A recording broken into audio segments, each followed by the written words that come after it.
నాలుగు చెప్పాడు. ఏమేమి వదిలేయాలి? మొట్టమొదటిది విగ్రహారాధన, విగ్రహార్పితం వదిలేయాలి. రెండవది జారత్వం, విచ్చలవిడి లైంగిక పాపాన్ని వదిలేయాలి. మూడవది గొంతు పిసికి చంపిన దానిని. నాలుగవది రక్తమును. అవశ్యమైనవి ఈ నాలుగు, అవసరమైనవి ఈ నాలుగు. వీటికి మించి ఏ భారం కూడా మీ మీద మోపాలని మాకు అనిపించలేదు, పరిశుద్ధాత్మ కూడా చెప్పలేదని చెప్పేశాడు. ఇందులో బొట్టు, గాజులు తీసివేయవలెను, నుదుటనున్న బొట్టు తీసివేయవలను, మెడలో ఉన్న సూత్రము తీసివేయవలను, కాలికున్న మెట్టలు తీసివేయవలెను అని ఏమి చెప్పలా. మరి మీరు అందరూ ఎందుకు తీసేశారు? నేను ఎప్పుడన్నా చెప్పానా తీసేయమని? కాబట్టి మీరు తీసిన దానికి నాకు సంబంధం లేదు. దేవునికి స్తోత్రం కలుగును గాక.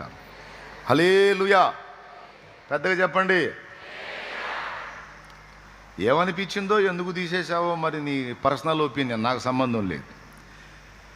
బైబిల్ అయితే ఈ హద్దులు చెప్పింది, కానీ ఆచార సంబంధంగా కొన్ని గురుతులు ఒంటి మీద, ఇప్పుడు మంగళసూత్రం ఉంది, ఒక మౌన సంకేతం, సింబాలిక్. ఓ పరపురుషులారా, ఇదిగో నేను ఒకనికి చెందిన దానను, ఒకనికి భార్యను, నాకు ఒక భర్త ఉన్నాడు గనుక నన్ను మోహించటం కానీ వివాహమునకు అడగటం కానీ చెయ్యొద్దు అనే మౌన సంకేతమే మంగళసూత్రం. ఆచారం అనుకుంటాం, ఒక రకంగా చెప్పాలంటే ఒక సంకేతం.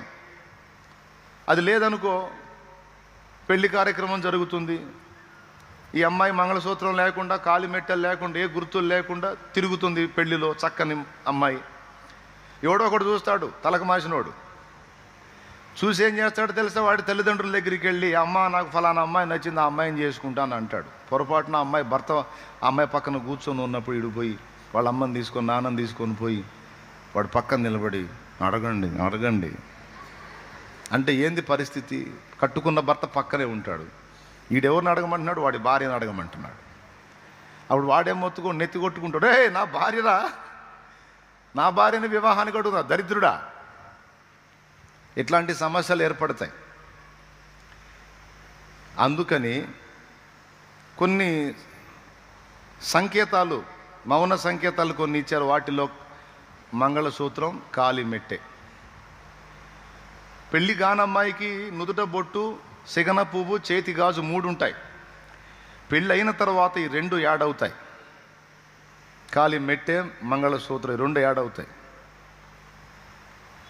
అప్పుడు వివాహితురాలని అర్థం. కాబట్టి కొన్ని సంకేతాలు సూచనలుగా ఇవ్వబడ్డాయి, చేశారు మనోళ్ళు, సంప్రదాయాలు పెట్టారు. కాబట్టి మనకు ఉపయోగపడే వాటన్నిటిని ఉంచుకోవచ్చు.